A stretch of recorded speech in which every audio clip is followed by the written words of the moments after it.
नमस्कार, बहुत स्वागत है आपका। मैं हूं आपके साथ सुमित झा। बांग्लादेश में एक बार फिर तख्तापलट की आहट सुनाई देने लगी है। बांग्लादेश में एक बार फिर सड़कों पर बवाल शुरू हो गया है। जिन छात्रों की मदद से मोहम्मद यूनुस सत्ता पर काबिज हुए थे, उन्होंने ही उनके खिलाफ हल्ला बोल दिया।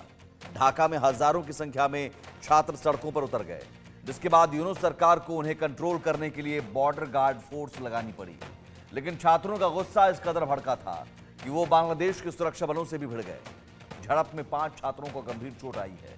प्रदर्शनकारी छात्र 7 कॉलेजों की प्रवेश परीक्षा में अनरीजनेबल कोटा सिस्टम खत्म करने की मांग कर रहे हैं, लेकिन यूनुस सरकार ने इनकी मांग को अनसुना कर दिया है, जिसके बाद छात्रों ने आर पार का मन बना लिया।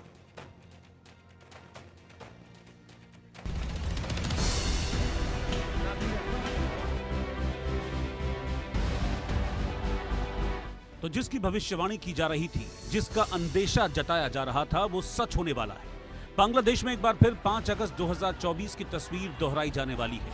बांग्लादेश में एक बार फिर तख्ता पलट होने जा रहा है, लेकिन इस बार तख्ता पलट केवल सत्ता पर काबिज मोहम्मद यूनुस का नहीं, सेना में भी होगा।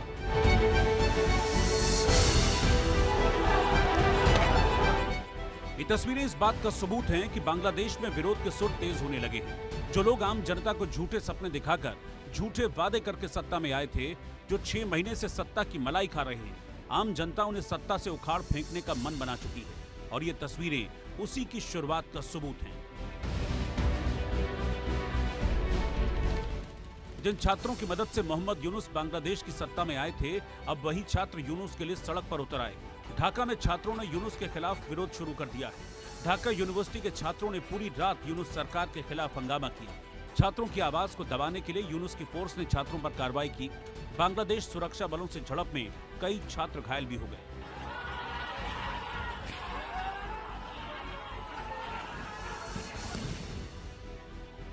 इतना ही नहीं, कभी इन छात्रों का चेहरा रहे हसनत अब्दुल्ला को ढाका में छात्रों ने दौड़ा दौड़ा कर पीटा। हसनत अब्दुल्ला छात्रों से बचकर भागता हुआ दिखाई दिया। हसनत शेख हसीना के खिलाफ अगस्त 2024 में हुए विरोध प्रदर्शन में बढ़ चढ़कर शामिल हुआ था। इसने शिक्षा में सुधार के नाम पर छात्रों को बरगलाया था, उनसे झूठे वादे किए थे। इसने विरोध प्रदर्शन में शामिल छात्रों को पैसे भी दिए थे। यूनुस के सत्ता में आने के बाद से ये लगातार भारत के खिलाफ जहर उगल रहा था, लेकिन अब ये खुद उस जहर का शिकार हो गया है। बांग्लादेश में जो हो रहा है वो आश्चर्यजनक नहीं है, क्योंकि जब इस तरह से सत्ता का परिवर्तन होता है, जब कुछ स्वार्थी तत्व एक डेमोक्रेटिक सरकार को उखाड़ कर फेंक देते हैं, तो उनके बीच में सत्ता की मलाई का बंदरबांट होना स्वाभाविक है। और जब ये बंदरबांट पूरी तरह से नहीं हो पाता है, तब उनमें आपस में लड़ाइयाँ होती हैं और एक बार फिर से सत्ता परिवर्तन की स्थिति सामने आ जाती है। बांग्लादेश में आज वही सिचुएशन है। वैसे हालात मोहम्मद यूनुस और हसनत अब्दुल्ला की ही खराब नहीं है। जिस सेना ने हसीना के तख्ता पलट में यूनुस और हसनत अब्दुल्ला जैसे लोगों की मदद की थी, उसमें भी फूट की खबर सामने आ रही है।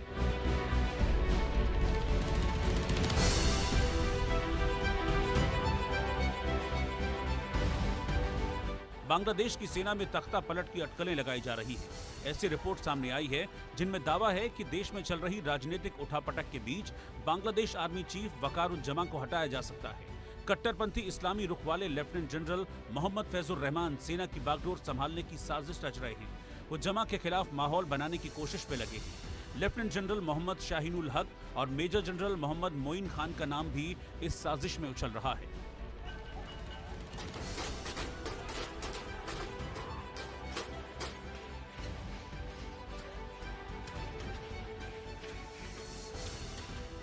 रहमान ने पिछले हफ्ते ढाका में पाकिस्तान की खुफिया एजेंसी ISI के चीफ और उसके प्रतिनिधिमंडल से मुलाकात की थी। रहमान वर्तमान में सेना की कमान में नहीं है, लेकिन वो सेना के भीतर से समर्थन जुटाने की कोशिश में लगे हैं।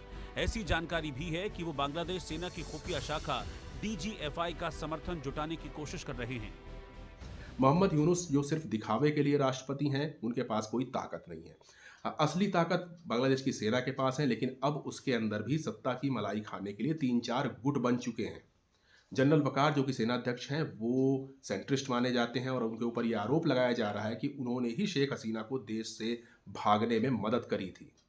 जनरल वकार के खिलाफ खड़े हो रहे हैं लेफ्टिनेंट जनरल फैजुर रहमान। और फैजुर रहमान के बारे में सबको पता है कि वो पाकिस्तान की सेना और पाकिस्तान की ISI के बेहद नज़दीक व्यक्ति हैं। वो लगातार इनके संपर्क में रहते हैं और इनके साथ ही साथ वो प्रो इस्लामिस्ट भी माने जाते हैं। वो बांग्लादेश के अंदर एक इस्लामिक कट्टरपंथ को बढ़ावा देने वाले व्यक्ति माने जाते हैं। कहते हैं कि इतिहास खुद को दोहराता जरूर है। बांग्लादेश में भी वही हो रहा है जो कल यूनुस ने शेख हसीना के साथ किया, अब वो उनके साथ हो रहा है।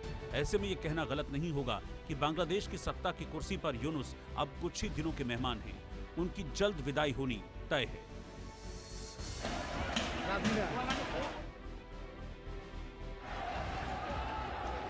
Bureau report, India news.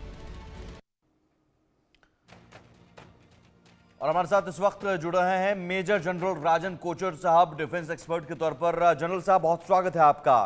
Bangladesh के मुद्दे पर हमने कई बार डिस्कशन किए, लेकिन मौजूदा जो स्थिति है उस डिस्कशन में कई बार अमेरिका की डीप स्टेट की चर्चा होती रही, लेकिन मौजूदा जो स्थिति है